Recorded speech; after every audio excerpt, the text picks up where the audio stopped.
नमस्ते फ्रेंड्स, मैं हूँ ज्योति बुधिया। आज का ये सेशन मैं रिकॉर्ड कर रही हूँ 31 दिसंबर 2025। Tata bye bye to 2025 and welcome to 2026 from tomorrow. आपको क्या लगता है इस साल निफ्टी ने क्या रिटर्न्स दिए होंगे? Before going ahead, comment box में टाइप करिएगा कि निफ्टी ने कितने रिटर्न्स, या ये साल में निफ्टी कितना बढ़ा होगा। वॉलेटाइल इतना था कि जिसको पूछो वो यही कहता है कि भाई मैं तो बहुत डिस्टर्ब्ड हूँ, मेरा पोर्टफोलियो रेड है एंड ऑल दैट थिंग। मैं ये नहीं कहूंगी कि आपका पोर्टफोलियो रेड है कि ग्रीन है कि क्यों है, बट ये कहूंगी कि अगर स्टॉप लॉस लगाया जाता तो शायद आपका पोर्टफोलियो उतना रेड नहीं होता जितना अभी हुआ है। इसीलिए कहती हूँ no trade without a stop loss. अगर स्टॉप लॉस नहीं लगा सकते तो ट्रेड मत करिए, प्लीज, मेरी रिक्वेस्ट है। मुझे बहुत से लोग मिलते हैं जिनका एक ही है कि हमको हमारे इमोशंस पे कंट्रोल नहीं होता। हम मार्केट में बह जाते हैं, we flow away in the market. हमारा ध्यान नहीं रहता, कंट्रोल नहीं रहता, और फिर बाद में हम ये उम्मीद पे कि हमारा प्राइस वापस आ जाएगा, हम स्टॉप लॉस नहीं लगाते, क्योंकि हम स्टॉप लॉस माइंड में रखते हैं, सिस्टम में नहीं। ऐसा मत करिए। तो स्टार्ट करते हैं with my regular disclaimer that I am SEBI registered research analyst. मैंने अपना सेबी नंबर और बीएससी एनलिस्टमेंट नंबर सब दिया हुआ है। जो भी मैं बताती हूँ सिखाती हूँ प्योरली नॉलेज एजुकेशन इंफॉर्मेशन है। इनमें कोई भी investment advice buy sell hold ये सब नहीं है। एक चीज पे जो मैं फोकस करती हूँ वो है स्टॉप लॉस। प्रॉफिट अपने आप आता है जब हम स्टॉप लॉस कर लेते हैं, हम लॉस को कंट्रोल कर लें तो प्रॉफिट आना शुरू हो जाएगा। सारे जो भी यहाँ पे मैं यूज कर रही हूँ एग्जांपल्स, वो है चार्ट्स डेटा जो भी है वो इलस्ट्रेटिव पर्पस के लिए है। और पास्ट परफॉर्मेंस कभी भी फ्यूचर की कोई गारंटी नहीं लेता। देखिए, निफ्टी का हमने कल एक इनविजिबल कैंडल देखा था, याद है? और मैंने कहा था अगर इसका हाई टूट जाता है तो फिर मैंने पुल बैक की एक्सपेक्टेशन कल की थी, एक दिन लेट हो गया। मेरी और मार्केट की प्रॉब्लम यही है, मैक्सिमम टाइम्स वो एक दो दिन लेट चलता है, या मैं जल्दी प्रिडिक्ट कर लेती हूँ या जल्दी एनालिसिस करती हूँ, उसके बाद मैं जो सोचती हूँ ना वो नहीं होता, वो दो चार दिन या एक दिन बाद होता है। और ये चीज एक्सपायरी डे पे तो बहुत ज्यादा देखी है कि जो मेरा एक्सपेक्टेशन, जो मेरी स्टडी, मेरी एनालिसिस है ना, वो एक्सपायरी डे पे नहीं होकर नेक्स्ट डे पे होती है। एक्सपायरी पे पूरा पैसा जीरो करके चला जा सकता है, इसलिए एक्सपायरी ट्रेड्स में हमेशा नेक्स्ट वीक का करती हूँ, नॉट फॉर एक्सपायरी डे। बहुत रेयरली ऐसा होता है कि मैं एक्सपायरी डे का ट्रेड करती हूँ। मैं अगर नेक्स्ट वीक का करती हूँ तो मुझे चांस मिल जाता है, जो कि आज हो गया। इसके ऊपर डोजी की ऊपर, या इसे इनविजिबल कैंडल मैं कहती हूँ, वैसे ये दोची है। उसका रीजन है ये बहुत ही पतला, जहाँ स्टार्ट हुआ वहीं फिनिश हो गया, इतना पतला दोची है। तो open low, now it is taking a resistance of this trend line. So friends, ये जो ट्रेंड लाइन है इसको थोड़ा सा और ठीक कर दो, हाँ, थोड़ा सा फर्क पड़ेगा। कल 1 जनवरी है, वैसे भी पब्लिक बाइंग आती है, और मैंने कहा भी था आज 31 है, आज बहुत कम पार्टिसिपेशन है, कल भी बहुत कम पार्टिसिपेशन रहेगा, और प्राइसेस वन साइड जा सकती, देयर इज अ पॉसिबिलिटी। कल के लिए भी यही कहूंगी कि देयर इज वन पॉसिबिलिटी कि प्राइस वन साइड जा सकती है। अगर रेजिस्टेंस को ब्रेक कर दिया, फर्स्ट आरएसआई देन प्राइस, फिर हम आगे की प्लानिंग करेंगे। लेकिन हम अब कंटिन्यू प्लानिंग नहीं करेंगे, बट जैसा मैंने कहा था अब हेज का टाइम आ गया है। मैं हमेशा दिसंबर जनवरी में मार्च के हिसाब से ऑप्शंस को हेज करती हूँ, और उसके ऊपर मैंने वीडियो भी बनाया है। It is basically to hedge our portfolio from any fall in the market. आज तक मैंने जो भी फॉल देखे हैं, कितने देखे होंगे? 1992-93 जैन टू मार्च के बीच में ही आया है। 2001 का जैन टू मार्च के बीच में आया है। 2008 का जैन टू मार्च के बीच में आया है।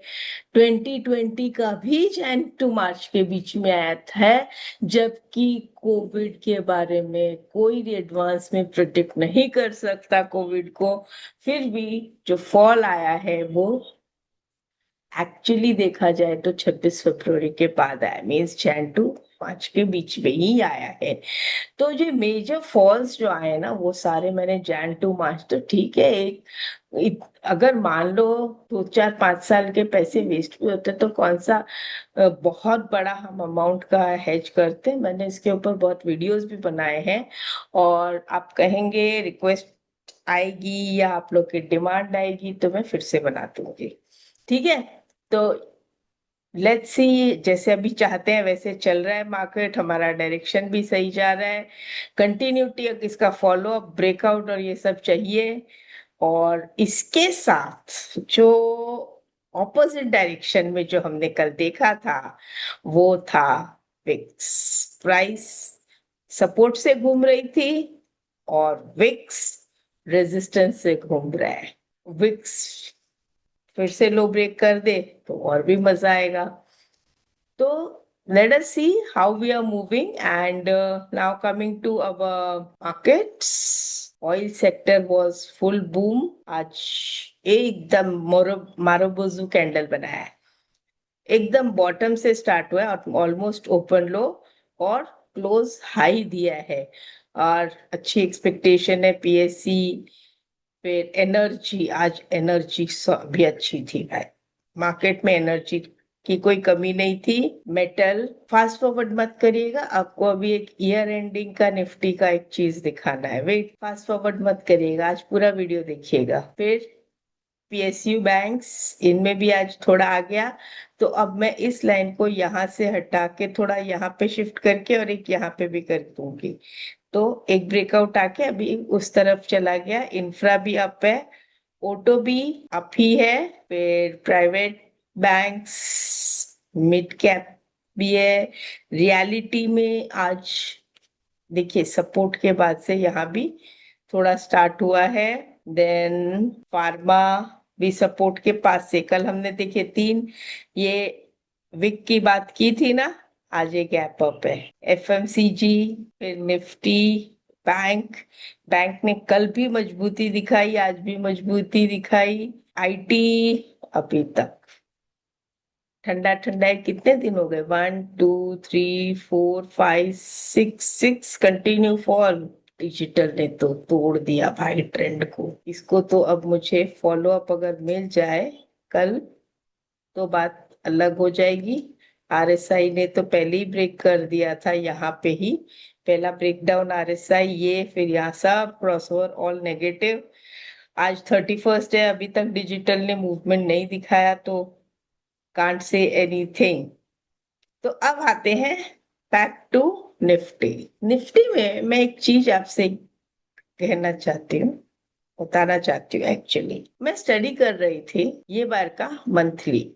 इफ यू रिमेम्बर, हमने एक चीज डिस्कस की थी, आप ये वीडियो उठा के देखिएगा फर्स्ट का जो निफ्टी थी। It was dot to dot open high जो ब्रेक नहीं किया था। अच्छा, एक चीज नोटिस की है आपने, जैसा सितंबर का कैंडल बना था, dot to dot open low, right, ऊपर गया नीचे आ गया, वैसे फिर वापस ऊपर जाना शुरू किया। ये dot to dot open low, open high, नीचे गया, कवर अप कर लिया। तो उसके साथ कंपैरिजन ये है मेरे पास ईयरली निफ्टी। ईयरली निफ्टी में अगर मैं देखूं तो ऑन एन एवरेज निफ्टी का 10% का एक CAGR, 15%, कोई 15 पकड़ लो, कैसा भी पकड़ लो। तो अगर मैं पकड़ूं तो यहाँ भी 3% है। 2 3 4 5 6 7 8 9 10, 10 इयर्स हो गए, इंक्लूडिंग कोविड पीरियड में भी 14-15% का रिटर्न था from 2019, not from the fall. So compare to 2019, वहां की क्लोज से अगर मैं लेती हूँ तो 2020 का रिटर्न अप्रोक्सीमेटली 15 था। अगर नीचे से लेती हूँ तो ऑलमोस्ट डबल जैसा हो गया, 7,500, तो मतलब 90% रिटर्न हो गया क्योंकि इट वेंट अप टू 14,000, तो 80-90% रिटर्न हो गया। लेकिन मैं वहां से नहीं लेके यहाँ से लेती हूँ। और पिछले साल निफ्टी ने जो ऑल टाइम हाई बनाया था 26,277, इस बार निफ्टी ने ऑल टाइम हाई तोड़ा और क्लोज भी ऑलमोस्ट हाई से थोड़ा सा ही पास में दिया है, ज्यादा नीचे नहीं दिया। तो ओवरऑल देखा जाए तो सीएजीआर अभी तक ये साल का ठीक ही है, कोई प्रॉब्लम नहीं है। लेकिन कंटिन्यू ये जो पैराबोलिक ग्रोथ होती है, ये देखने वाली चीज होती है। यहाँ पर मेरे पास 2006 से है, मैं कोशिश करूंगी कि मैं पूरे साल का लेके आऊं। कल जो वीडियो शूट करूंगी तो उसमें मैं ट्राई करूंगी कि जहां से निफ्टी स्टार्ट हुई है तो आपको दिखाऊंगी उसके अकॉर्डिंग।